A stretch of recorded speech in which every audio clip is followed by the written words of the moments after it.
여러분 무언가를 기다려 본 적 있으시죠? 누군가를 기다려 본 적 있으실 겁니다. 아마 우리가 살아가는 이 인생 중에서 기다려 보지 않은 사람이 있을까요? 거의 다 기다려 본 경험이 있을 겁니다. 어렸을 때 집에서 엄마와 아빠를 기다렸던 때도 있었을 것이고, 그리고 버스를 타려고 항상 광화문 광장이나 어디로 가려고 정류장에서 기다린 때도 있었겠죠. 또 지금 고3 아이들은 아마도 대입을 이제 기다리고 있는 그런 시기를 보내고 있을 것 같습니다. 예전에 제가 한 20살 정도 됐었을 때 고속버스 터미널 정류장에서 이제 긴 거리를 갔다 오는데 오늘 지금처럼 이렇게 추운 겨울 날씨였어요. 그런데 이제 정류장에 도착할 쯤 보니까 웬 한 여성이 이제 그 밖에 나와 있는 거예요. 되게 추운 날씨인데. 그래서 가만히 보니까 이제 제가 탄 버스에 있던 남자친구가 있었나 보더라고요. 그래서 그 남자친구를 기다리고 오매불만 기다리면서 딱 이제 도착하니까 너무나 이렇게 꼭 둘이 껴안는 거예요. 그때 제가 솔로이다 보니까 그 모습을 보면서 얼마나 부럽던지요. 네. 어찌됐든 이렇게 어떤 남성이 누군가 사랑하는 사람을 기다리는 이런 기다림도 있지요. 네, 우리의 일상은 기다림이 없는 일상은 없죠. 인생은 기다림 속에서 살아가는 존재입니다. 내 삶에 좀 더 나은 내일을 기다리고, 그리고 사랑하는 사람 기다리고, 또 아름다운 어떤 때를 바라보며 기다립니다. 그래서 때론 그 기다림 속에서 울기도 하고 어떤 달콤한 행복감에 젖어들기도 하지요. 오늘도 우리는 기다림에 살고 기다림은 사람들을 존재하게 하는 힘이 됩니다. 자, 그런데 이런 기다림, 좋은 기다림, 선한 기다림이 있는 반면에 그와 다른 기다림이 또 있죠. 어떤 것들이 있겠습니까? 이 기다림은 오히려 힘을 빠지게 만들고 지치게 만듭니다. 이 기다림에 대해서 잘 써놓은 그런 문학 작가들이 있는데, 사무엘 베케트가 쓴 그 소설 고도를 기다리며라는 그 책과, 그리고 중국의 작가인 가오싱젠이 쓴 버스 정류장이라는 그런 희곡이 있습니다. 여기 보면 이 무의미한 기다림에 대해서 이렇게 쭉 써놔요. 오지 않을 미래, 어떤 다가설 수 없는 그 미래인데 그걸 계속 그냥 사람들은 어찌할 수 없어서 기다리는 그런 모습들을 거기에 써놨죠. 오늘 말씀에서도 가만히 보면은 이런 기다림, 그런데 좋은 기다림인데도 불구하고 그 기다림에 기다리지 못하는 어떤 사람들, 바로 아브라함과 사레의 모습이 나타납니다. 우선 1절 말씀을 다시 한번 보시죠. 아브라함의 아내 사레는 출산하지 못하였고 그에게 한 여종이 있으니 애굽 사람이요 이름은 하갈이라 라고 시작되죠. 아브라함과 사레는 하나님께서 그 자녀를 주시겠다라는 약속을 받았지만 늘 그들에게 걱정되는 게 있었죠. 자신들의 나이였습니다. 아브라함이 80을 넘었고 사레는 폐경기에 이르러서 자녀를 낳을 가능성이 희박했다는 거죠. 이 아브라함의 아내 사레는 출산하지 못하였고 란 이 문구는 그러니까 아브라함과 사레가 가지고 있는 그런 현실적인 문제가 그 안에 담겨 있습니다. 내 나이가 80을 넘었는데 이제 이 시간이 더 지나면 내가 아이를 어떻게 키울 힘도 없어지고 내가 언제 죽을지도 모르고 사레도 폐경기인데 현실적으로 가능하겠는가? 이런 의문, 걱정이 있었을 겁니다. 그리고 이 지금 출산하지 못했다라는 말에는 그들이 아이를 기다리고 기다렸다, 간절히 기다렸다라는 그 의미가 내포되어 있습니다. 아브라함이 하나님께 부름을 받고 고향과 아버지의 집을 떠날 때 나이가 75세였습니다. 그리고 16장 오늘 본문에 이르러서 아브라함의 나이는 몇 살 정도 됐습니까? 거의 85세가 되었죠. 왜냐하면 이제 16절 보면요, 거기서 이스마엘을 낳을 때 아브라함의 나이가 86세 정도 됐다라고 말을 하고 있기 때문입니다. 그러니 가나안 땅에 온 지 거의 몇 년이 지났죠? 10년 정도가 지난 거죠. 이 10년 동안 하나님은 아브라함에게 계속해서 약속 주셨습니다. 13장에 보면은 너로 큰 민족을 이루겠다. 내 자손이 땅에 티끌 같게 하겠다. 그리고 15장에서도 보면 내 몸에서 날 자가 내 상속자가 될 것이다. 끊임없이 약속이 멈추지 않았습니다. 그리고 오늘 본문 우리가 읽기 전에 15장 맨 끝에 보면요, 이 언약에 대해서, 이 약속에 대해서 도장을 꽝 찍듯이 일명 횃불 언약이라는 그런 언약까지 해 주십니다. 아브라함은 수년을 기다렸죠. 하지만 아이는 생기지 않았습니다. 사례는 어땠을까요?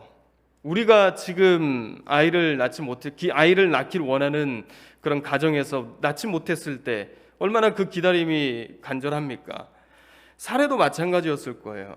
그 약속을 주셨으니까 아이를 낳아야 한다는 그런 스트레스가 이만저만이 아니었겠죠. 잠언에서 이런 말이 있지 않습니까? 소망이 있고 이루어지길 기다리지만 그것이 더디 이루어지면 마음을 상하게 한다 라고 말하죠. 희망이 없는 기다림을 하기란 쉽지 않습니다. 그럴 때 인간은 무너지기 쉽습니다. 여러분 요즘 사는 게 어떠십니까? 사는 게 힘들지 않으십니까? 살다 보면 누구나 알게 되는 사실이 하나 있죠. 삶 속에는 누구나 건너가야 되는 고난의 강이 있다는 것이죠.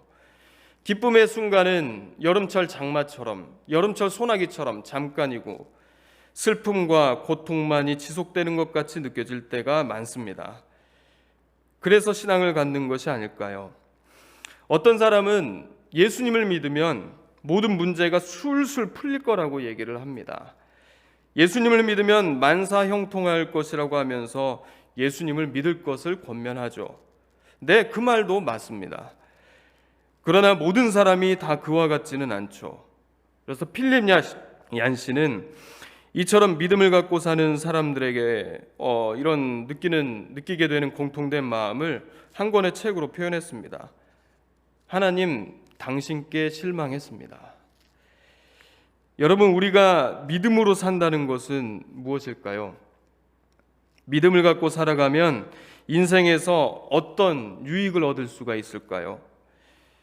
믿음으로 사는 목적이 우리가 이 땅에 있다면 우리는 그릇된 방향으로 향할 수 있습니다. 하나님의 뜻을 모르면 우리의 관심은 철저하게 이 땅에 있을 수밖에 없죠. 사례의 고민이 어디에 있었습니까? 이 땅에 있었죠. 하나님의 뜻을 알지 못했습니다. 어떻게 해야 될지 고민했죠. 그러다가 그 당시에 흔히 사용하는 방법, 흔히 후사를 낼 수 있는 방법을 생각해낸 겁니다. 2절 말씀 한번 보시죠. 제가 읽어보겠습니다. 사레가 아브라함에게 이르되 여호와께서 내 출산을 허락하지 아니하셨으니 원하건대 내 여종에게 들어가라. 내가 혹 그로 말미암아 자녀를 얻을까 하노라 하매 아브라함이 사레의 말을 들으니라. 사레의 생각은 그럴듯합니다. 하나님의 약속도 한번 따져보죠.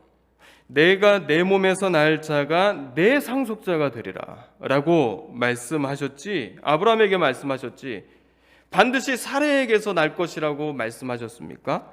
그렇게 말씀하지 않으셨지 않습니까? 그러니 그 당시에 흔히 쓰이고 있던 방식대로 여종을 통해서 이 아이 낳는 방식을 선택하게 된 거죠. 그 시대는 우리 예전 시대도 마찬가지지만 아내의 종을 구처라 삼을 수 있었고 또 낳은 아이를 본처의 아이로 간주되었습니다. 그러니 하갈이 아이를 낳으면 그 아이를 상속자로 삼을 수 있었겠죠. 아브라함도 이러한 사례의 말에 동의했습니다. 오늘날 우리의 입장에서 보면 이 사례와 아브라함을 보면 우리가 이미 결과를 알기에 그렇게 하면 안 된다. 이건 믿음이 없는 행동이다. 실수다. 라고 비난할 수 있습니다. 그렇지만 한번 생각해 보십시오. 우리가 살아가면서 나 자신이 저지른 실수들 생각해 보면 그 당시에는 이게 진짜 좋은 방법이야. 이렇게 해야 돼. 라고 원했기에 결정한 것이 지금에서 돌아보면 참 어리석었다라고 생각되는 것들이 있지 않습니까? 사례의 이 행동은 오히려 관대함이었고 선한 뜻이었습니다. 비난받을 행동이 아니라 어쩌면 칭찬받을 일인죠. 자, 그러면 왜 잘못되었습니까? 무엇이 잘못되었습니까? 질문을 한번 바꿔서 생각해 보죠. 왜 꼭 사례여야 합니까? 젊고 건강한 자녀를 낳을 수 있는 하갈이 더 낫지 않습니까? 편하게 낳을 수 있잖아요. 그 이유는 불가능해야 했습니다. 태문이 닫혀야 했습니다. 인간의 방법으로 가능한 일이 아니어야 했습니다. 왜 그래야 됩니까? 창세기 1장 이후부터 아브라함을 부르시는 그 12장, 전에 11장까지 나온 인류의 역사가 그것을 말을 해주죠. 아담과 하와로 시작해서 노아의 홍수, 노아의 의롭다 한 그 노아를 남겨두어서 노아의 후손들이 나왔어요. 근데 그 의롭다 한 노아의 후손 자체에서도 뭐가 번성합니까? 죄가 나오지 않습니까? 그리고 노아의 홍수로부터 시작돼서 또 무엇? 바벨탑까지 이루어집니다. 이 과정, 일련의 과정 가운데 인류가 한 게 무엇입니까? 끊임없이 창조주와 경쟁하고 그 자리에서 하나님을 몰아내고 자신이 앉는 것이 자유라고 생각하면서 이게 바로 우리 인간의 죄의 뿌리라는 것이죠. 그래서 하나님은 새로운 역사, 죄가 틈타지 않는 새로운 역사를 만들 거대하고 장구한 프로젝트를 시작하신 겁니다. 누구를 통해서요? 아브라함을 통해서. 아브라함과 사레, 즉 인간 스스로 만들어가고자 하는 그 끊임없이 반복되는 죄의 역사가 아닌 하나님이 만들어가는 미래입니다. 인간의 지혜, 그 방식이 개입하지 않는 불완전한 미래가 아니라 하나님의 방식으로, 하나님의 일하심으로 그의 백성을 이루시고 하나님의 나라를 이 땅에 만들어 가시려는 것이죠. 순전히 하나님에 의해 만들어진 그 미래입니다. 사레와 아브라함은 바로 이 하나님께서 이루고자 하시는 그 뜻을 알지를 못했죠. 그러다 보니 이 땅의 후손, 내 자손의 번성만을 생각했었던 것이죠. 인간의 힘으로 만들어가려는 미래는 어떤 미래입니까? 인간이 만들어가는 미래는 아무리 좋은 것이라 할지라도, 아무리 좋은 생각과 아이디어를 낸다 하더라도 거기에는 반드시 어찌할 수 없는 어두운 면이 있을 수밖에 없어요. 우리가 경험하는 거 아닙니까? 아브라함과 사레가 자신들의 지혜와 능력으로 그들의 미래를 만들어가려고 했을 때 그 결과가 어떤 일이 벌어지게 되었죠? 갈등과 학대였습니다. 4절 말씀 보시죠. 아브라함이 하갈과 동침하였더니 하갈이 임신함에 그가 자기의 임신함을 알고 그의 여주인을 멸시한지라. 여러분, 사레와 아브라함은 하갈이 임신했다는 소식을 처음 들었을 때 어떤 생각이 들었을까요?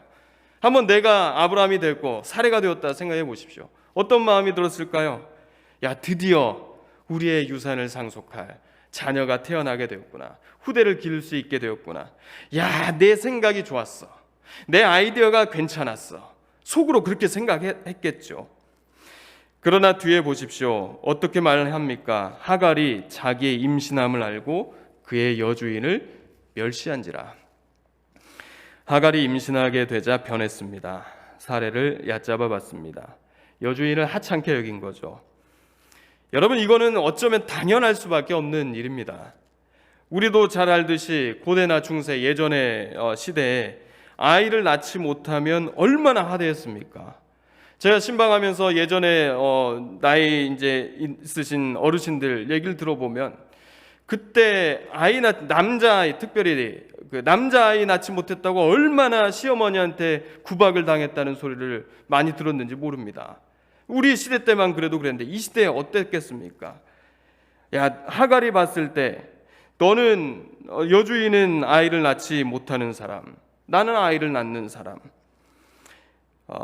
그러니 하갈은 스스로 높아졌겠죠. 이 교만이 관계의 어려움을 만들게 되었습니다. 자, 그러니 겸손해야 합니다. 우리가 링컨이 지금까지 존경받는 이유는 정치를 떠나서 그의 인품 때문이지 않습니까? 그는 정치에 들어갔을 때 그를 반대하는 사람도 많았고 그를 욕하고 비난하는 사람도 많았습니다. 하루는 어떤 의원이 링컨에게 이렇게 말을 해요. 링컨, 당신은 이중인격자다. 사람들 있는데 공개석상에서 이렇게 말을 하죠. 그러니까 링컨이 나가서 이렇게 말을 했다고 합니다. 제게 또 다른 얼굴이 있다면 이 못난 얼굴로 이 자리에 섰겠습니까? 라고 하는 그런 이야기도 있지 않습니까? 사례가 생각했던 종을 통해 아이를 낳게 하겠다는 계획은 생각하지 않았던 결과를 가져왔습니다.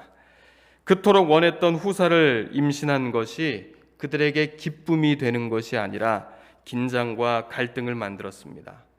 자, 그러자 사례가 아브라함에게 이렇게 말을 하죠. 5절에 보면 내가 받는 모욕은 당신이 받아야 옳도다. 내가 나의 여종을 당신의 품에 두었거늘 그가 자기의 임신함을 알고 나를 멸시하니 당신과 나 사이에 여호와께서 판단하시기를 원하노라.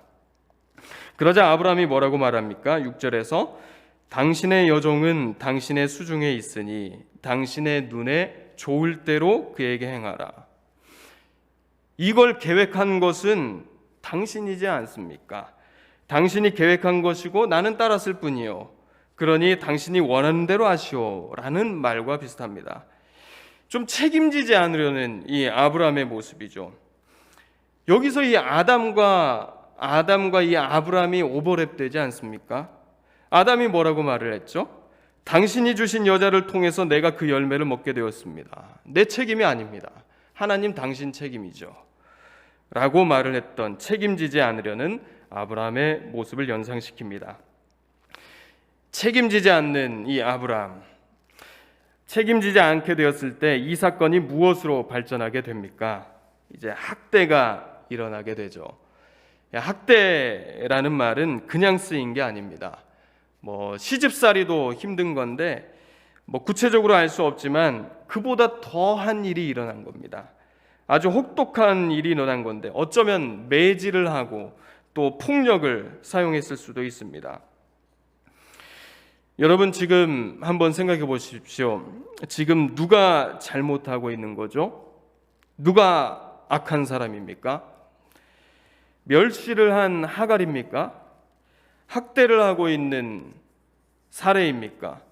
아니면 책임지지 않고 있는 아브라함입니까? 모두 다가 잘못이죠.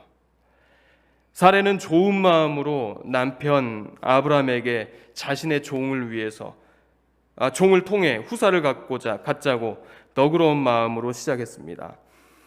그 다음에 자신들이 생각하는 대로 후사를 얻었는데 도달했지만 그 이후에 하갈의 멸시와 아브라함의 무책임과 사례의 학대로 연결됩니다. 이처럼 이것이 인간이 만들어가는 미래에 이 인간이 만들어가는 미래가 이처럼 불완전하다는 것이죠. 사례의 학대로 인해서 결국 하갈은 광야로 도망을 칩니다. 여러분 임산부가 광야에서 어떻게 살아나갈 수 있겠습니까? 죽을 수도 있겠죠. 사례와 아브라함의 잘못된 판단으로 난 결과입니다. 우리의 잘못된 선택, 나의 어떤 잘못된 선택으로 누군가 고통받을 수 있습니다. 그러나 하나님은 그렇다고 하여서 그 실수와 실패했다 하더라도 그거를 내버려 두는 것이 아니라 그것 또한 돌보시죠. 하갈에 찾아가셔서 하나님께서 말씀하십니다. 사례에게 돌아가라. 내 여주인을 잘 섬겨라. 내 아이를 통해 한 민족을 이룰 것이다 라는 말씀을 주시는 거예요. 책임을 지지 않는 아브라함, 이건 내 책임이 아니다, 너가 알아서 해라 라고 했는데 그 모든 꼬인 실타래를 누가 풀어가십니까? 하나님께서 풀어가시는 거죠. 11절과 12절 말씀 보십시오. 내가 임신하였은적 아들을 낳으리니 그 이름을 이스마엘이라 하라. 이는 여호와께서 내 고통을 들으셨음이니라. 그렇습니다. 비록 인간의 실수일지라도 하나님께서는 그것마저도 돌보십니다. 그래서 하갈이 이 하나님을 향해서 뭐라고 말을 했습니까? 부엘라헤로이, 살피시는 하나님이십니다. 하갈이 하나님 앞에서 돌봄을 받을 만한 어떤 일을 했었습니까? 선한 공로들이 많이 있었습니까? 어떤 공로도 하나님을 기쁘시게 하는 무엇을 하지 않았습니다. 그러나 하나님께서는 그녀마저도 돌보시는 거죠.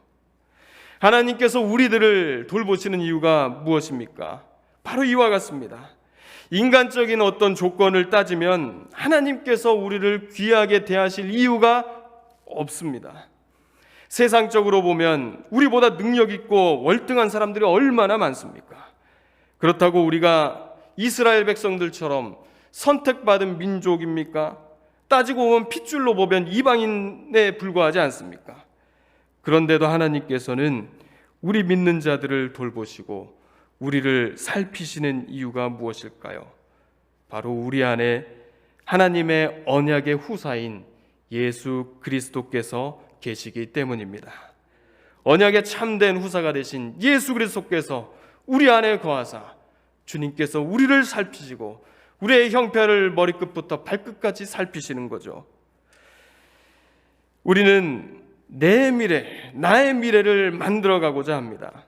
그것을 위해서 열심히 노력하고 공부하고 보다 나은 앞날을 생각하며 열심히 살아갑니다.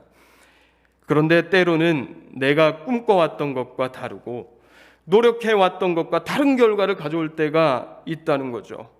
그럴 때 실망하게 되고 무엇부터 잘못되었는지 스스로 자책하게 됩니다. 그렇지만 때로 그것은 누구의 잘못도 아닌 이 세상, 인간이 갖고 있는 불완전함 때문이기도 합니다. 그러니 삶에 어려움이 있을 때 지나치게 자책하지 마십시오. 그럴 때일수록 하나님께서 우리에게 목적하고 계시는 바가 무엇이고 우리를 어떻게 대하시는지를 다시 한번 생각해 보십시오. 그래서 그 힘든 순간들을 믿음으로 이겨나가시기 바랍니다.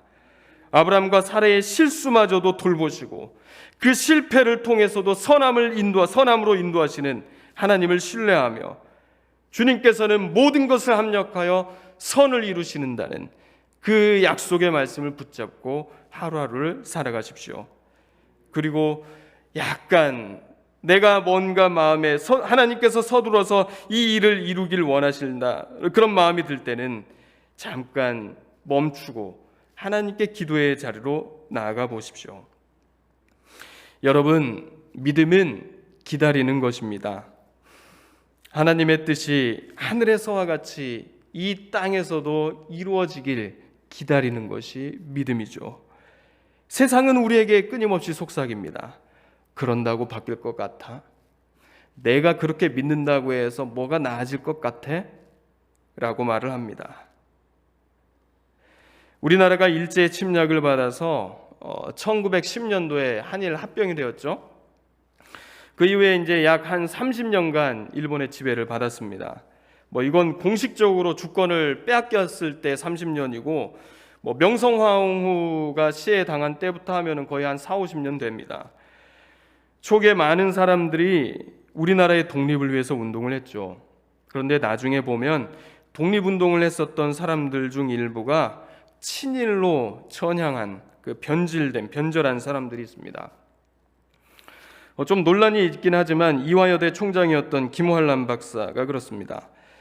3.1 운동을 할 때 비밀 결사에 참여했고 그리고 찬송가 461장을 작사한 분입니다. 캄캄한 밤 사나운 바람 불 때, 이걸 김환란 박사님이 작사하셨죠. 그리고 1926년에 조선의 마지막 왕 숭종 황제가 이렇게 죽게 되었을 때 이화 학당의 전교생에게 상복을 입히고 이 창덕궁 앞에서 슬퍼하게 망곡하게 했습니다. 그 사건 때문에 일제 일본에 잡혀가서 감옥에까지 끌려가게 돼요. 이렇게 철저하게 우리 민족을 계몽시키기 위해서 YWCA를 창설하고 독립운동을 위해서 온몸을 다했었던 분입니다. 그런데 1936년 해방되기 10년 전, 딱 10년 남았을 때 아주 철저하게 변절합니다. 자신의 이름을 일본식 이름으로 바꾸고 그리고 친일 활동에 아주 적극적으로 나섰습니다. 그녀가 독립운동을 한 시기가 1910년도라부터 하면 36년까지 26년의 시간을 독립운동을 위해서, 민족을 위해서 열심히 했어요. 그런데 단 10년, 26년의 시간을 버텨왔는데 나머지 10년을 못 버티고 바뀐 겁니다. 그토록 왜 그랬을까요? 그토록 열심히 우리나라의 독립을 위해 감옥까지 갔던 사람이 왜 일제를 위해 누구보다 열심히 돕는 사람으로 변절했을까요? 제가 예전에 이 말모이라는 영화를 한번 봤는데 이와 비슷한 상황이 그 말모이에 있었어요. 친일을 하는 학교 교장이 있었습니다. 근데 그 교장이 한글을 지키려는, 한글 지키는 독립운동을 하는 그 아들이 있는데 그 아들에게 이렇게 말을 한 겁니다. 그런다고 세상이 바뀔 것 같아? 알고 보니 이 교장, 아버지가 되시는 그 교장도 처음에는 우리나라를 독립을 위해서 누구보다 열심히 했던 독립운동가였습니다. 그런데 시간은 자꾸 흘러가는데 독립할 희망이 보이지 않았던 거죠. 독립운동 투사들이 변절하는 경우들을 보면 대다수가 사람들이 이런 말을 하죠. 우리가 이런다고 세상이 바뀔 것 같아. 30년, 40년의 시간이 지나니 더 이상 우리나라가 독립하지 않을 거란 생각이 지배하게 된 것이죠. 우리가 바뀌지 않는 현실, 나아질 거라 볼 수 없는 미래를 마주하게 됐을 때 우리는 이런 한계에 직면하게 됩니다. 그렇지만 여러분, 우리가 믿는다고, 우리가 기도한다고 내 현실이 바뀌지 않을까요? 우리가 믿음으로 세상을 바꿀 수 없을까요? 네, 그럴 수도 있습니다. 그러나 내가 기도할 때 바로 내가 바뀌게 되죠. 세상을 바꿀 수 없을지는 몰라도 나의 이 믿음의 그릇을 키워가게 됩니다. 하나님의 뜻이 무엇인지 깨달아가게 되는 것이죠. 여러분, 우리는 때로 해결할 수 없는 인생의 문제 앞에서 절망의 늪에 빠질 수도 있습니다. 그리고 그럴 때면 하나님께서 나를 버리신 것이 아닐까라는 의심이 들고 하나님을 원망하게 됩니다. 그러나 하나님은 한 번 택한 그 백성을 버리시지 않습니다. 홀로 광야를 걸어가라 라고 내버려 두지 않습니다. 하갈에게 찾아가셨듯이 살피고 우리의 머리끝부터 발끝까지 우리의 형편과 처지를 온전히 이해하고 계시는 분, 그분이 바로 우리의 하나님이십니다. 때로는 하나님께서 우리를 시험하시고 고통에 머물게 하시기도 하지만 그의 생각은 파멸이 아니요 생명과 평안입니다. 그렇기 때문에 해결할 수 없고 해결되지 않는 인생의 문제에 직면하게 되었을 때 믿음으로 버티시고 하나님께 기도하면서 이겨내시기 바랍니다. 우리가 기다리는 것은 헛된 미래가 아니요, 오지 않는 미래가 아니요, 불완전한 미래가 아니요, 하나님께서 만드시고 하나님께서 이루시는 완전한 미래요, 생명의 미래입니다. 기도하겠습니다. 하나님 아버지, 주님을 온전히 기다리게 하옵소서. 우리의 생각대로, 내 생각대로 되지 않을 때가 있다 하더라도 주님을 신뢰함으로 우리의 이 믿음이 무뎌지지 않게 하여 주옵소서. 예수님의 이름으로 기도합니다.